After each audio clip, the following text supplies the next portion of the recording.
Assalamualaikum warahmatullahi wabarakatuh. Perkenalkan, nama saya Vina Maulaya dari program studi Agribisnis 3C. Di video kali ini saya ingin menjawab 4 pertanyaan yang telah disampaikan oleh dosen saya, yaitu Bapak Abdul Holik. Pertanyaannya ada di sebelah.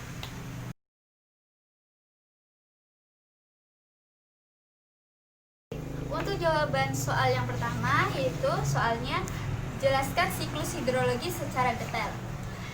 Siklus hidrologi sendiri adalah suatu siklus yang terjadi di lingkungan perairan. Siklus ini akan terus berjalan dan tidak akan berhenti. Siklus hidrologi sendiri adalah perputaran air secara terus-menerus dari bumi ke atmosfer dan dari atmosfer ke bumi. Lalu, bagaimana proses siklus hidrologi? Prosesnya diawali dengan air laut yang mengalami penguapan karena panas matahari. Proses ini dinamakan dengan evaporasi. Evaporasi terjadi karena temperatur air yang cukup tinggi sehingga molekul air yang ada di permukaan memperoleh energi untuk memisahkan diri dari permukaan air. Selain air laut, air yang terdapat pada tumbuh-tumbuhan juga ikut mengalami penguapan. Proses ini dinamakan dengan transpirasi. Ketika proses penguapan terjadi pada air laut dan tumbuhan berlangsung secara bersamaan, maka proses ini disebut dengan evapotranspirasi. Pada ketinggian tertentu, uap air mengalami kondensasi. Kondensasi merupakan proses perubahan wujud uap air menjadi titik-titik air akibat adanya perubahan temperatur udara sehingga membentuk awan. Dengan kemudian awan tersebut berubah wujud dari uap air di atmosfer menjadi curah atau jatuhnya air ke permukaan bumi, dikenal dengan hujan. Proses ini disebut dengan presipitasi. Jika proses tersebut terjadi di dataran, maka akan menghasilkan hujan. Jika proses tersebut terjadi di dataran tinggi dengan tekanan udara yang rendah, maka akan menghasilkan hujan es atau salju. Air yang dihasilkan dari proses presipitasi sebagian diserap oleh tanah dan sebagian lagi mengalir atau bergerak di permukaan tanah. Air yang diserap oleh tanah disebut dengan infiltrasi. Infiltrasi yaitu proses pergerakan air ke bawah melalui permukaan tanah pada lapisan tanah yang teratas. Infiltrasi dapat menyediakan air untuk kebutuhan tanaman dan persediaan air tanah secara alami. Sedangkan air yang mengalir di permukaan tanah disebut dengan runoff, yaitu proses pergerakan aliran air di permukaan tanah melalui permukaan perairan seperti sungai, danau, dan lain sebagainya. Air tersebut mengalir hingga menuju ke laut. Siklus ini terjadi secara terus-menerus dan tidak akan berhenti. Jenis siklus hidrologi sendiri dibagi menjadi 3, yaitu siklus hidrologi pendek, siklus hidrologi sedang, dan siklus hidrologi panjang. Pertama yaitu siklus hidrologi pendek. Siklus ini diawali dengan proses penguapan atau menguapnya air laut menuju atmosfer. Proses ini dinamakan dengan evaporasi. Pada ketinggian tertentu, uap air mengalami kondensasi atau pengembunan menjadi awan-awan, lalu awan tersebut tertiup angin dan berpindah dari tempat satu ke titik satunya lagi, hingga berkumpul dengan awan-awan lainnya.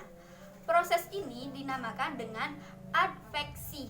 Karena awan yang berkumpul semakin banyak dan suhu di dalamnya semakin rendah, maka awan tersebut mengalami proses presipitasi atau turunnya curah air dari atmosfer ke laut. Biasanya dikenal dengan hujan. Kemudian air yang turun bergabung kembali ke laut. Yang kedua yaitu siklus hidrologi sedang. Siklus ini hampir sama dengan siklus hidrologi yang pendek, namun sedikit perbedaannya, yaitu diawali dengan proses evaporasi. Evaporasi adalah penguapan yang terjadi di air laut karena panas matahari. Selain itu, terjadi pula proses transpirasi atau penguapan pada tumbuhan akibat panas matahari. Uap air ini kemudian menguap ke atmosfer. Pada ketinggian tertentu, uap air mengalami kondensasi. Kemudian, awan tersebut tertiup angin hingga ke dataran. Ketika awan yang berkumpul semakin banyak serta suhu semakin rendah, maka awan tersebut mengalami presipitasi.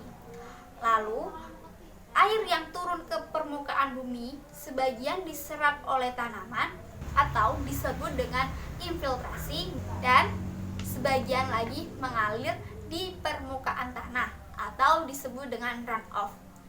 Air yang mengalir di permukaan tanah akan mengalir hingga ke laut. Itu tadi siklus hidrologi sedang. Oke, yang ketiga yaitu siklus hidrologi panjang.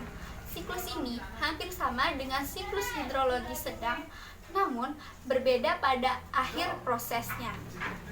Siklus hidrologi panjang diawali dengan proses evaporasi dan juga transpirasi. Kemudian, uap air itu menguap ke atmosfer. Pada ketinggian tertentu, awan tersebut mengalami proses kondensasi. Kemudian, awan tersebut tertiup angin hingga ke dataran tinggi. Ketika awan yang berkumpul semakin tebal dan padat serta suhu semakin rendah, awan tersebut mengalami proses presipitasi. Namun, pada siklus ini, proses presipitasi yang dihasilkan bukan dalam bentuk air, melainkan dalam bentuk salju. Hal ini karena dataran tinggi memiliki tekanan yang lebih rendah. Salju yang ada di pegunungan atau dataran tinggi tersebut sebagian menguap ke atmosfer secara langsung tanpa mengalami proses pencairan terlebih dahulu. Proses ini dinamakan dengan proses sublimasi.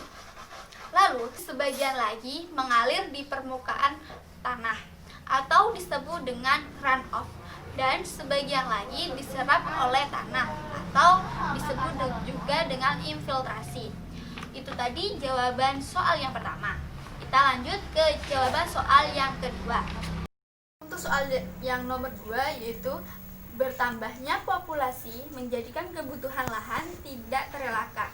Akibatnya banyak terjadi kerusakan lingkungan untuk memenuhi kebutuhan dasar hidup manusia. Bagaimana menurut pendapat Anda? Menurut pendapat saya, bertambahnya populasi manusia mengakibatkan banyak terjadi kerusakan lingkungan. Hal ini disebabkan karena kebutuhan manusia yang tidak ada habisnya, terutama pada kebutuhan lahan. Lahan biasanya digunakan manusia sebagai tempat tinggal.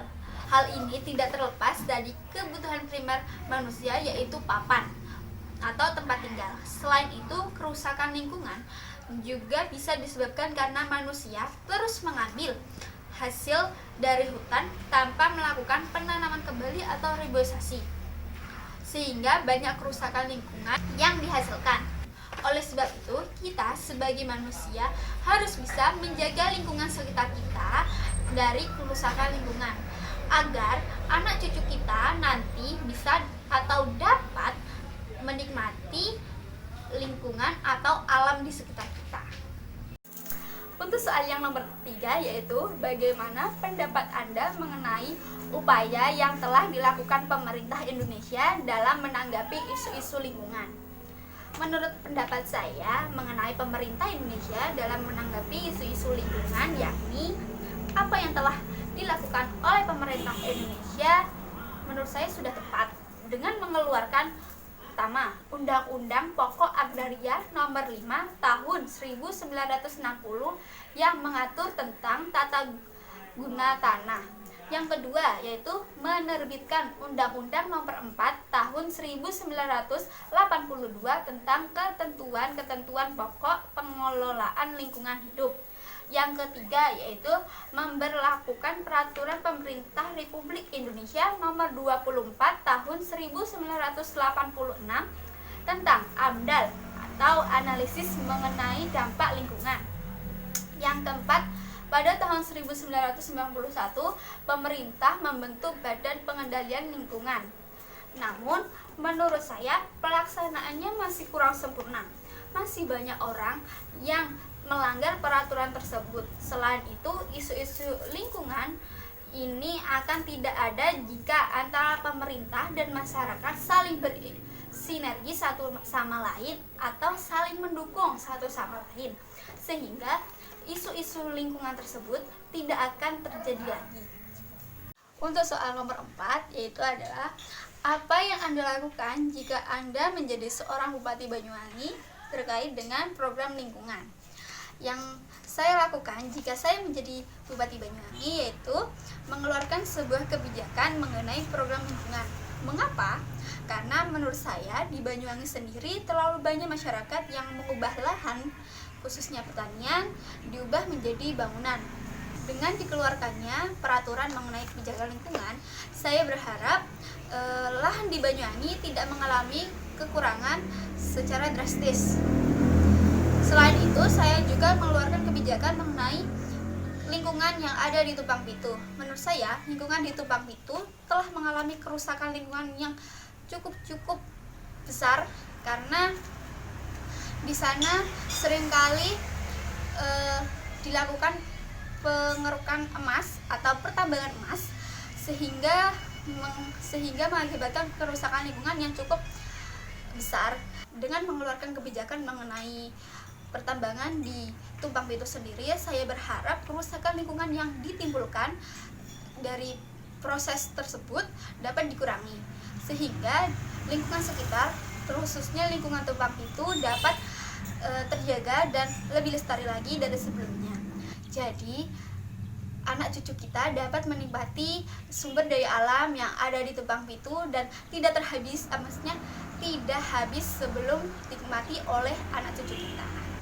Oke, semua soal sudah terjawab mulai dari soal pertama sampai soal yang keempat. Sekian dari saya. Wassalamualaikum warahmatullahi wabarakatuh.